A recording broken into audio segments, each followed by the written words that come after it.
மௌத்தாயிட்டா அவங்களுக்கு காது கேட்காது.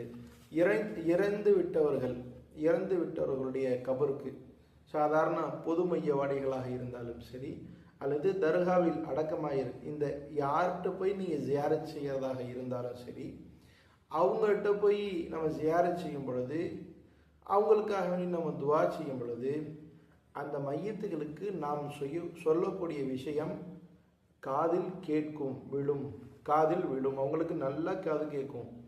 ஹதீஸில் வரக்கூடிய விஷயம் இருக்குதே, காது கேட்கும், நல்லா காது கேட்கும்.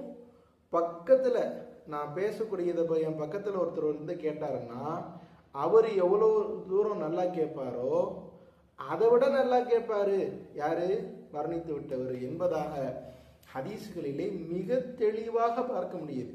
இப்போ இது இரவுன்னு சொன்னால் இதை பகல்னு ஒருத்தன் வாதிட்டு அதை நிரூபிச்சிட்டானமா என்னன்னு பார்ப்போம். அடப்பாவி, ஒரு பச்சை பொய்யை இப்படி நிறுவிட்டிய அப்படின்னு நம்ம ஆச்சரியப்படுவோம்ல.